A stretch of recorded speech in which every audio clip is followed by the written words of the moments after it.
everyone, I'm Ashley. Welcome to the Nourishing Generations cooking class.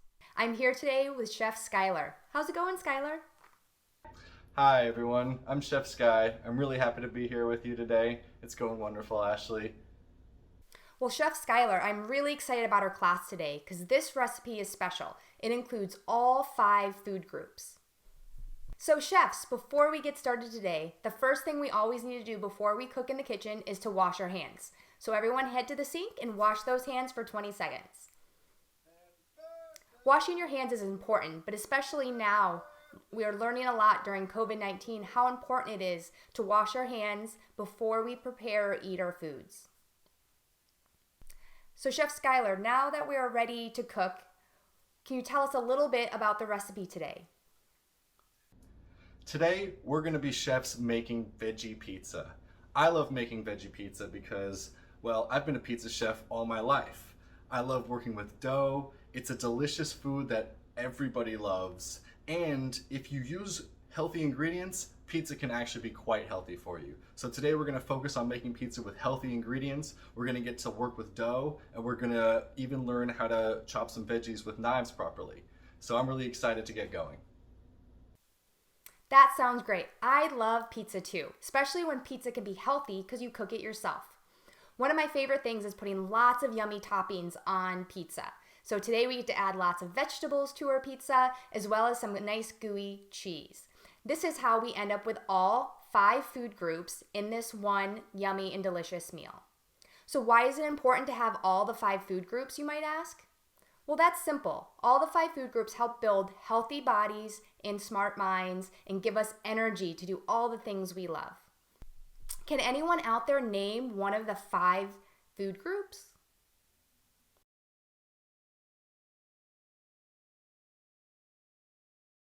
Well, let's go over them together so we all know what they are. The first one is whole grains. We also have protein, fats, vegetables, and fruits. Now, once we have these 5, we don't want to forget, we also want to remember to drink lots of water to wash it all down. All right, so I think we're ready to make some pizza. One of the first and most important things when we're cooking any recipe is to get all of our ingredients and equipment together. There's a French term in the cooking world for this. It's called mise en place. Now, you don't have to remember that word, but what it means is everything in its place. And that's the idea behind it, is that if we have everything ready to go before we start cooking, it makes the cooking process much smoother. So today, we don't have very much equipment we need, but let's make sure we've all got it. We're all gonna need a cutting board. Yours might not be a big wooden one like mine. Any cutting board's fine. You're gonna need a knife. Mine is a big chef's knife. You might have a little knife at home. Any knife will be fine for this, whatever you feel comfortable using. You're gonna need a cheese grater. Any kind of cheese grater will do. This is a big box grater, but we're gonna show you how to safely use it a little bit later on. And you'll need a pan, a cookie sheet to cook your pizza on. The main piece of equipment when you are cooking pizza is your hands. Now, we will also need a little spoon later just to put the sauce onto the pizza, so maybe grab yourself a little spoon as well. Another part of mise en place is making sure that our oven is ready to go. If we're going to be cooking anything in the oven, baking it, then we need to make sure to preheat our oven beforehand. You don't want to put a pizza or any baked good into a cold oven. You want to have it already completely hot at the temperature you want it before you put it in. So we are going to preheat our oven to 450 degrees. Once we've done that, we're ready to continue. Ingredients-wise, we have more things to deal with today. So in pizza, the first thing we start with is our dough. Now, we may have gone to the store and bought some dough, or we may have made our dough at home. Here I have some that I've purchased, a bit of pizza dough. So we're going to need our dough. Try to look for pizza dough made with whole wheat flour, or if you're making it at home, use whole wheat flour instead of traditional white flour. Whole wheat flour is an amazing alternative that adds a ton more nutrition to our food and tastes absolutely delicious. So try using whole wheat pizza dough next time you make your pizzas at home. With the dough, we're going to need flour to work with the dough. So I've got a bowl of flour here ready to go. We're going to need our sauce. Any sort of tomato sauce will do, but usually with pizza you go for ones that have less flavoring. So not the roasted garlic pizza sauce, but just the basic tomato sauce. And then we go with whatever veggies we want on our pizza as well. Now, of course, we're gonna need mozzarella cheese, so I've got a block of that ready to go. But what veggies are we working with? Well, today I've got a red bell pepper, I've got an onion, I've got some mushrooms, I've got some black olives, and then I've got spinach and some fresh herbs, basil and oregano. Fresh herbs are great on pizza, and the basil is going to go on the end after we cook the pizza. So if we've got all our equipment together, we've got our pizza sauce, we've got our flour, and we've got all our veggies ready to go, then we're ready to start cooking. So Skylar, which of the 5 food groups does the first ingredient in our recipe come from today? Well, Ashley, today our first food group is going to be whole grains. There's lots and lots of flour in the pizza dough. That's so great. I love pizza dough. Whole grains are so important for us. They include wheat, rice, corn, barley, millet, and my personal favorite whole grain is quinoa. Rice and quinoa are great. They're often eaten whole, but other grains like wheat are milled into a flour so we can make things like breads and tortillas, pasta, and of course today our pizza crust. It is better to eat more whole grains, which are really packed full of nutrients, including protein, fiber, B vitamins, antioxidants, and even some trace minerals. And we want to try to limit the amount of refined grains. These grains are usually broken down and they remove some of the nutrients, so we want to use those sparingly, and we often find those kind of refined grains in things like cookies and cakes. So, Skylar, how do we make our dough today? So, we're probably going to start with dough looking something like this. And we need to turn this into a pizza. So, we start with a generous amount of flour. Put some flour down on your counter. This is where you're going to want a nice big surface. It's probably going to get dirty, so just be prepared to clean up later. That's part of the fun of it. Don't hold back. We can use plenty of flour in this part. We want to coat the dough with it a lot, okay? We start around the outside, and this is called pounding the dough. Basically, you're pushing your fingers through the dough, trying to spread it. And that's the key to remember, is you're trying to push through the dough. If you're just pushing on the dough like this, it comes right back. But watch now, when you push all the way through to the table, you're really getting it to spread. Leave a little bit at the edge so you have a crust, right? Remember? But keep on spreading it, pushing through like this. Opening up the pizza dough. You might get some bubbles on the edge like there. Those will be delicious if you like bubbles in your crust. If not, you can pop them just like that. Once it's opened a little bit, this is where I like to pick the pizza dough up and let gravity do a little bit of the work for me. Stretching it over my knuckles like this. It's going to get nice and thin. It's going to get nice and big. Look how far we're stretching that pizza dough. And your knuckles will tell you if you can feel the dough getting too thin. That's when you move to a new spot and start stretching somewhere else. I've always said that pizza dough speaks to you, but the way that you hear pizza dough is not with your ears. It's with your hands. So listen to the dough. Get it to a nice thin pizza crust like that. And then we're going to put that crust right onto our cooking sheet. And that is where we're going to cook our pizza. Whole grains are an important food group. Why? Because they give us quick energy that helps our bodies run. Or you can think of it like lighting your own little fire. The fuel from whole grains burns slow and lasts a lot longer. So we need whole grains for sustainable energy that we can use to do all the fun things we like to do, like ride bikes or even play soccer. So what's next, Chef Skylar? The first ingredients we're going to be adding to our pizza are sauce and cheese. Now, you may have cheese that you already bought at the store that's shredded in a bag, But sometimes you have a block of cheese that looks like this, and that's when we need to use our shredder to shred our cheese. And there's a few things to keep in mind to stay safe when using a shredder. The most important thing is to try to leave as much space between your fingers and the shredder as possible. The most important parts to watch out for are your fingernails and your knuckles, because those are the parts that will get hurt the most if they get caught in here. So treat a shredder like a sharp object and be careful just like you are with a knife. You hold the shredder with your right hand if you're right-handed, or your left hand if you're left-handed.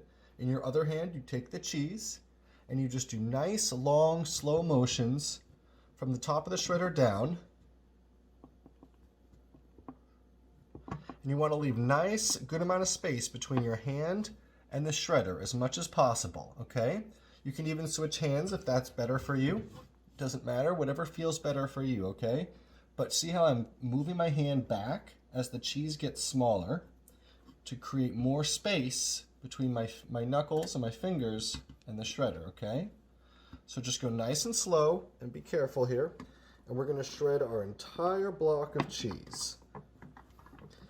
Now when it gets small like this, and there's a little bit left, sometimes turning it sideways creates a little bit more space and makes it a little bit safer.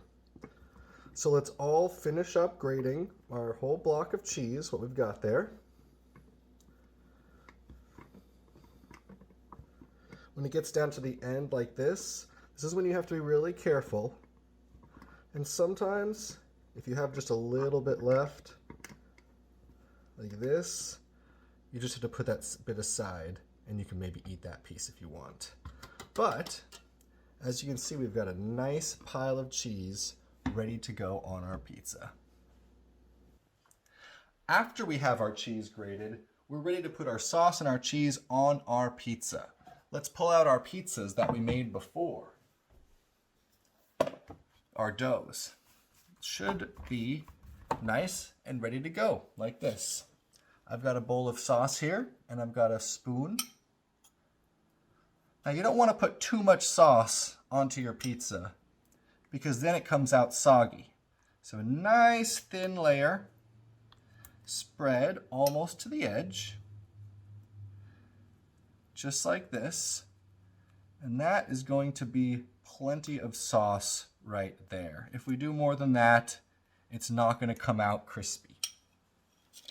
After we have our sauce on and it looks like this, a little crust around the edge, we're going to go back to our cheese and we're going to spread it nice and evenly across the top. Now, some people like a lot of cheese on their pizza. Some people don't like as much cheese on their pizza. I don't think that you can go wrong with too much cheese, but the way that mine looks right here, this is a really good amount of cheese. If you do a lot more than this, your pizza is going to be really heavy. And if you do much less than this, the sauce might burn. So shoot for a nice thin, even layer like I've got here. If you really like cheese, you can put a little bit more, but try to make it look as similar to this as you can. And then the next step is going to be getting our toppings on. Wow, Skylar, that looks so delicious, and all of us really love cheese. And cheese is a special ingredient. It's part of two food groups, both protein and fat. These food groups like to work together, so they're often found in many of the same foods. Protein builds muscles and bones. It provides building blocks to make you grow and keep strong. Did you know that protein can come from both plants and animals? What are some other protein foods that you like to eat?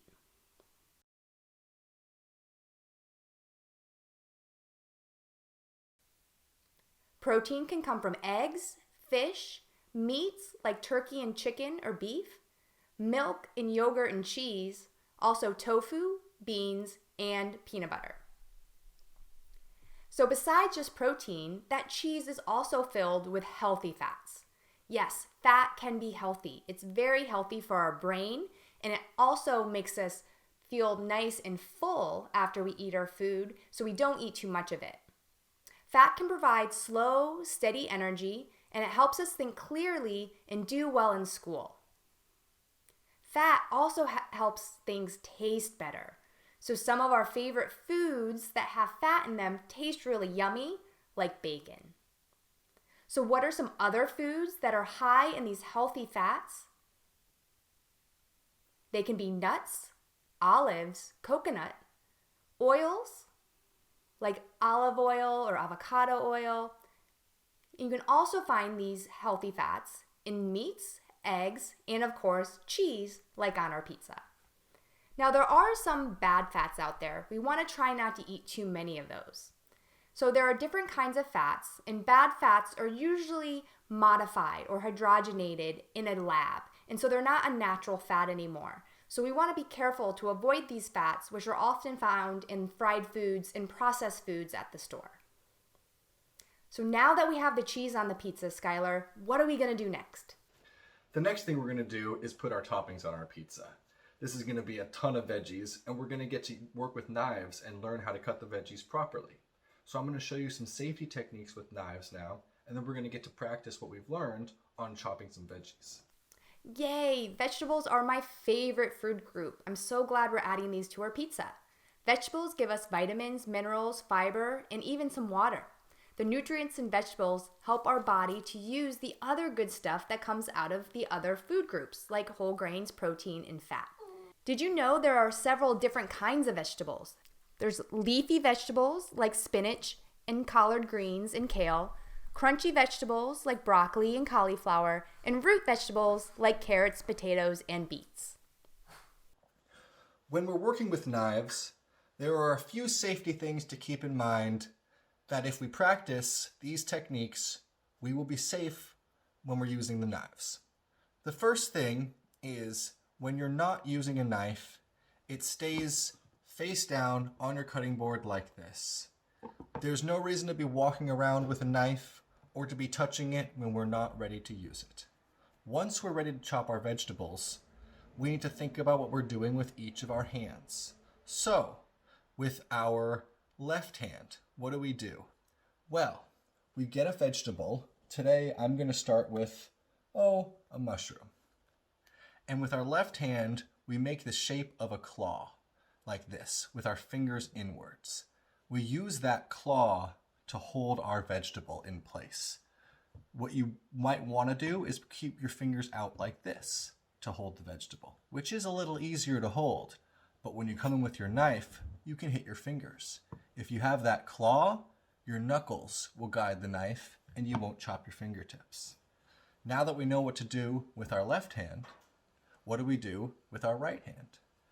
This is the hand that we hold the knife with. To pick up the knife, you start by putting one finger right here on the base of the knife. Then your thumb grabs the other side, so you're pinching it like this. These three fingers come around the handle like this, and that's how you hold the knife. If we do that with our right hand, and with our left hand, we keep our claw, we will be very safe when using the knife. Now there's one last thing before we get started, and that is when you're chopping a vegetable, you always want to have a flat surface to chop on. So you see I removed that bit of the mushroom so it's flat. If I have a bell pepper and it's rolling around, I would want to chop that in half so it's flat, you see? And then when we cut, we push away from ourselves, just like this, slicing through the vegetable. So remember those things. Your left hand is a claw.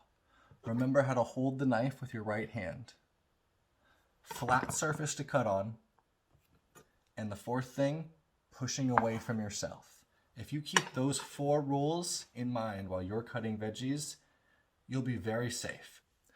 So now that we've learned a bit about knife safety, let's practice on some of these vegetables here, shall we? Let's start by finishing up this mushroom. You see how I keep my left hand in the shape of a claw, and I use that hand technique to hold the knife with my right hand, pushing through the veggie away from myself. It's very easy to make nice, thin slices while my knuckles protect my fingers. Look at that. That's a beautifully chopped mushroom. Why don't you go ahead and try and chop a mushroom now? If you don't like mushrooms, that's okay. We don't have to put that on our pizza. We want to put on things we like. Me, I really like red onions on my pizza. So I've got a bit of red onion here. I'm going to do the same thing. Do you see how I have half an onion? I chopped it in half so it would be a flat surface, so it doesn't roll around like a whole big round onion does. Look at my claw on my left hand. Pushing away from myself, I'm able to make nice, thin slices of red onion. I don't want too much onion on my pizza, so that's going to be enough for me right there. When we're chopping olives, the main thing to remember is that they are round. So, just like an onion or a pepper, we're going to cut it in half first. I'm going to pinch it between my fingers like this, put my knife right over the top like that, and cut it in half. Now we've got a nice flat surface to cut on, and our olive won't roll around while we're trying to cut it. See? After you've done that, all you've got to do is remember your claw and remember how to hold your knife, pushing away from yourself. It's very easy to cut the olive into nice little pieces like this. If you want a challenge, you can try doing 2 at once like I'm doing here. And we've got a beautifully chopped olive. The other veggie that I'm going to put onto my pizza today is red bell pepper. Earlier we cut the pepper in half so we have a nice flat surface, but peppers are still kind of weird to cut. So what I like to do with a pepper is cut it into smaller pieces first. It's still round, but you see this allows us to create many flat surfaces, and you can kind of push it down and kind of make it flat. You see, like that? We're not going to use that much bell pepper. So push it down, make it nice and flat, and remember to push away from yourself, just like this. Just like we did with the other veggies. But this one you have to go slow and be extra careful because the skin is thick, so it's easy for the knife to slip. If you're not careful, your knife can slip like this. But if you're careful and you go nice and slow and push away from yourself, the knife will go right through. And then you've got some nice little pieces like that that you can put on your pizza if you want. My spinach is right here, but I don't think I'm going to chop my spinach. That's going to go on just as it is. Now that I'm done with my knife, I'm going to put it down on the cutting board because I don't need it anymore. But we've still got oregano and basil here. Let's make a little room on our cutting board. When you're working with fresh herbs, you want to take them off of the stem. You see there's leaves and the stem. It's very easy to remove it from the stem. You just grab it and pull the leaves off like that, and it comes off nice and easy.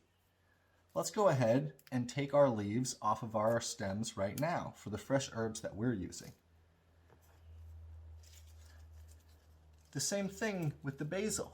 The basil leaves are much bigger, so it's even easier to remove those from the stem. Look at that, beautiful fresh herbs. These can be torn up with just our fingertips. We don't need our knife at all for this part. Let's just use our fingers like this and tear up our fresh veggies, our fresh herbs.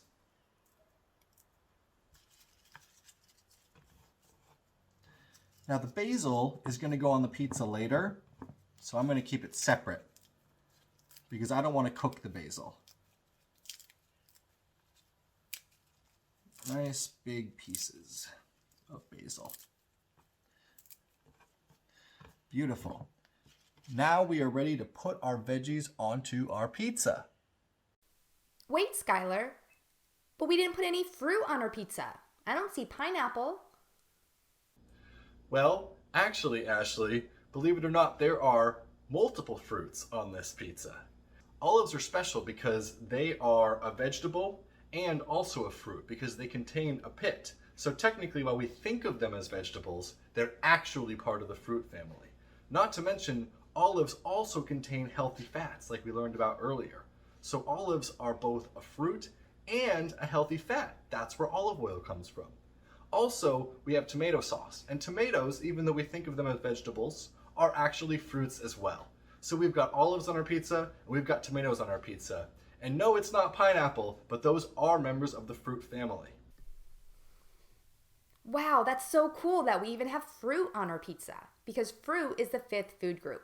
And I bet for a lot of the young chefs out there, fruit might be their favorite of the food groups. Fruits are naturally sweet. They give us plant super nutrients like vitamins, minerals, antioxidants that help fight disease. They're also full of fiber to help keep our tummies happy, and they have water to keep us hydrated as well. Can anyone out there name some of your favorite fruits?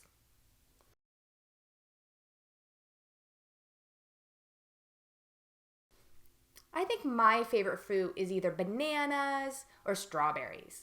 Other fruits include oranges, kiwis, apples, and then don't forget those sneaky fruits like tomatoes, olives, cucumbers, and even peppers.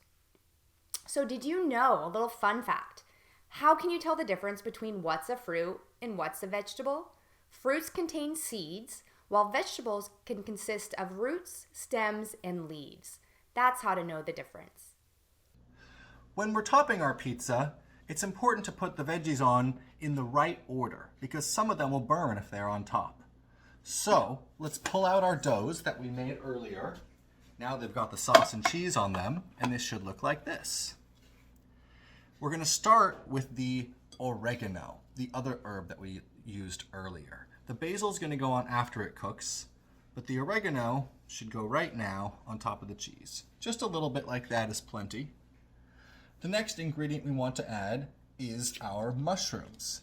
Mushrooms have a lot of moisture in them, so you don't want too many on your pizza. Otherwise, it can get kind of wet. So I'm just going to put a few around the edge like that.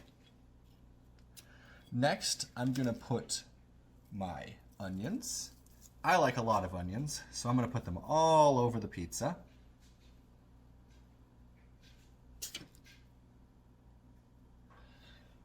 We've got our olives. We're going to put some of those on our pizza as well. And then the spinach is going to go on top because if it's not on top, it gets very, very wet. Spinach cooks down, so I'm going to put quite a bit of it like this. And that pizza is looking like it is ready to go into the oven.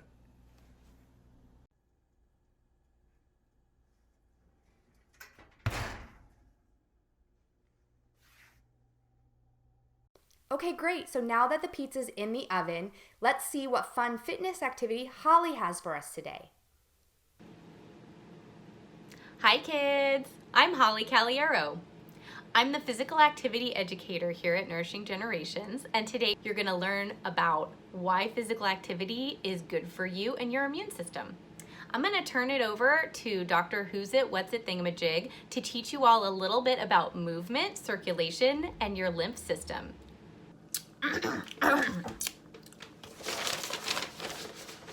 Hello, children. I'm Dr. Wendell Who's It, What's It Thingamajig.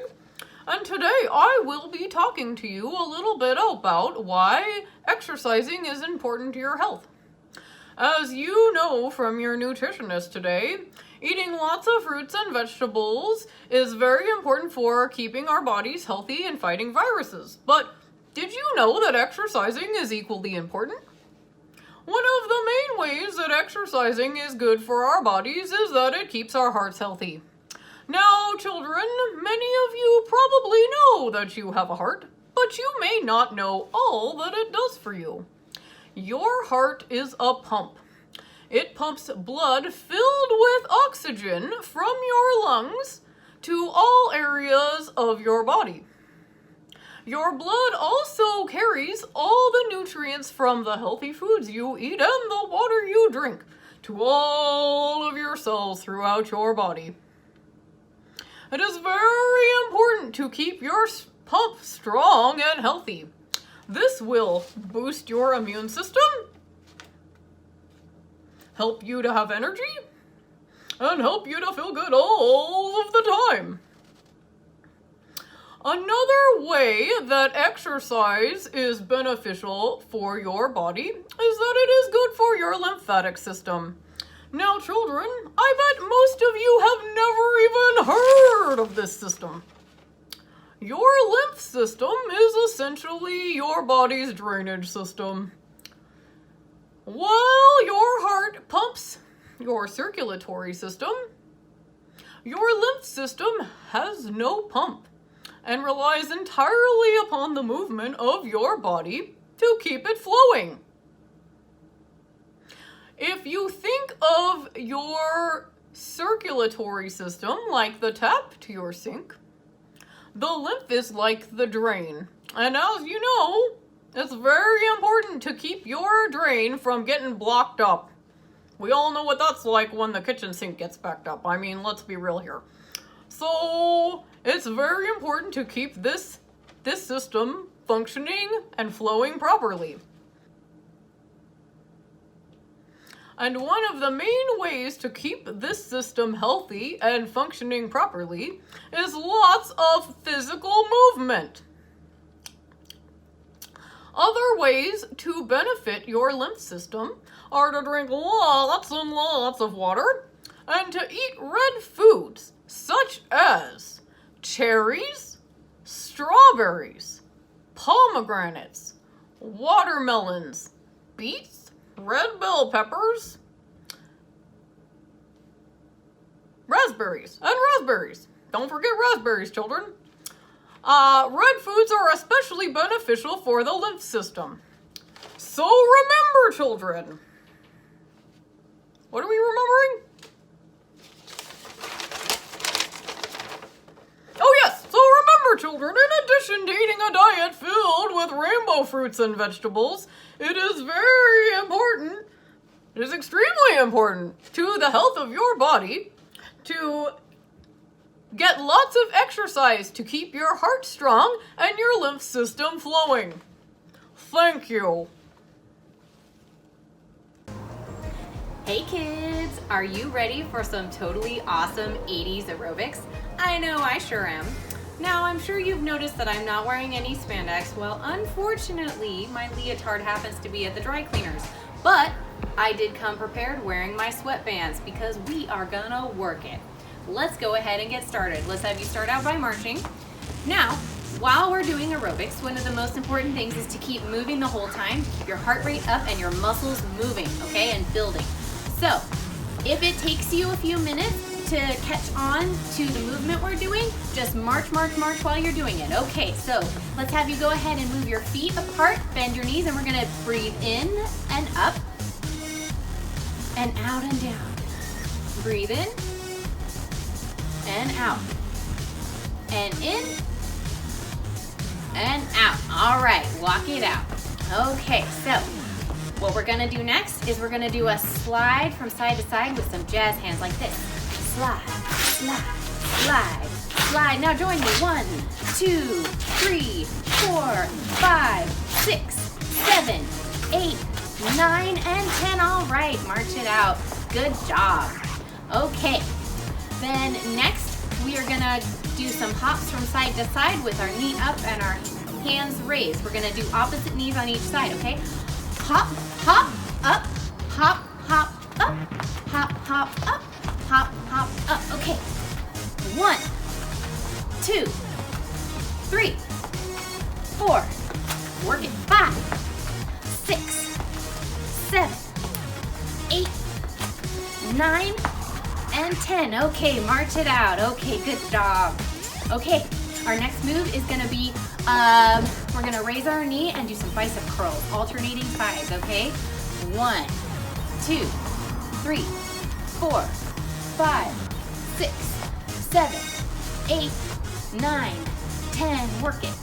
11, 12, 13, 14, 15, 16, 17, 18, 19, and 20. Okay, lock it out. Good job, guys. Next, we're gonna do some side lunges and punch our arm down at the same time, okay? Just like this. 1, 2, 3, 4, 5, 6, 7, 8, 9, 10, 11, 12, 13, 14, 15, 16, 17, 18, 19, and 20. Good job. Okay, march it out, march it out. We're gonna move on to windmills. So you're gonna raise your hands up to your head, and then you're gonna pull up your opposite knee and do your best to touch your opposite toe. It's okay if it doesn't touch, just remember to pull with your lower abs and not with your shoulders, okay? All right, so 1, 2, 3, 4, 5, 6, 7, 8, 9, 10, 11, 12, 13, 14, 15, 16, 17, 18, 19, and 20. Okay, good job. Walk it out. Okay, so we're gonna slow it down a little. We're gonna do some low back kicks with forward punches. Now for this move, don't worry about lifting your leg high. We're gonna be working our lower back muscles and our gluteus maximus, okay?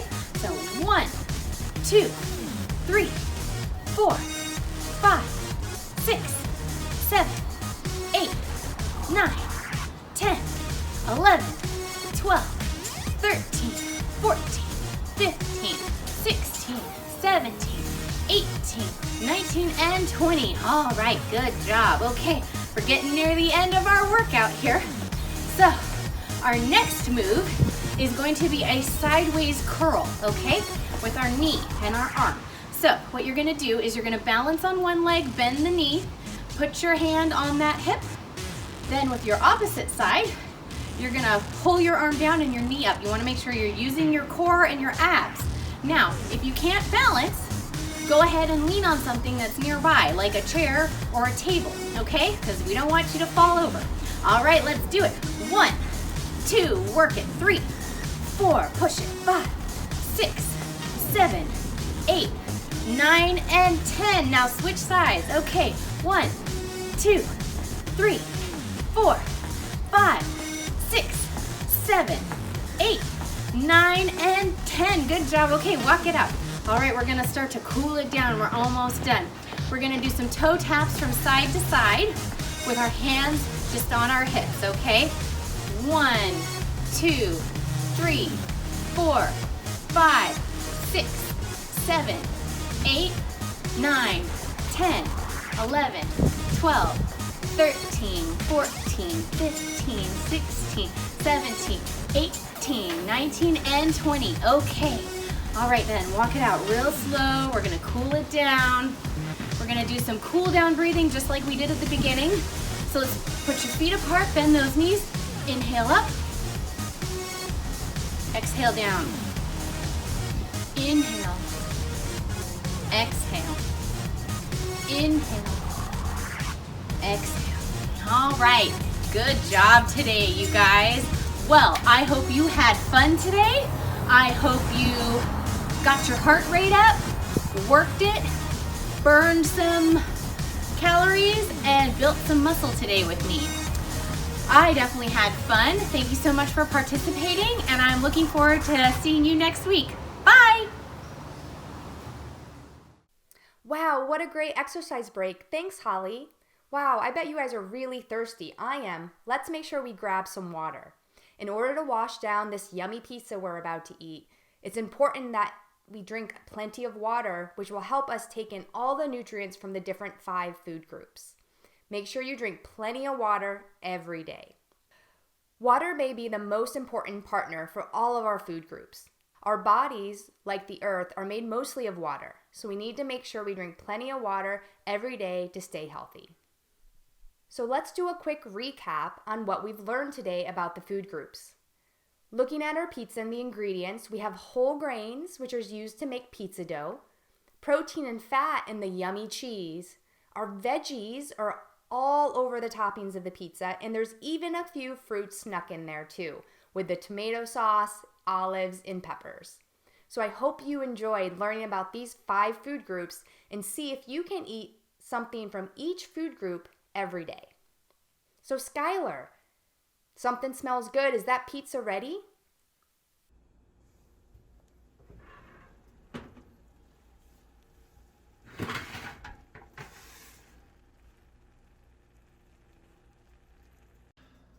To cut a hot pizza, you're going to want to use a long knife like this and a large cutting board. If you've got a pizza cutter at home, one of those round ones that rolls, perfect, use that. I don't have one of those here at home, and most people don't. So I'm going to use my knife. To do it safely, I'm going to put my left hand over the top of the knife like this and do one cut like that. See? Turn it all the way across like that. And you've got a nicely cut pizza. Comes apart.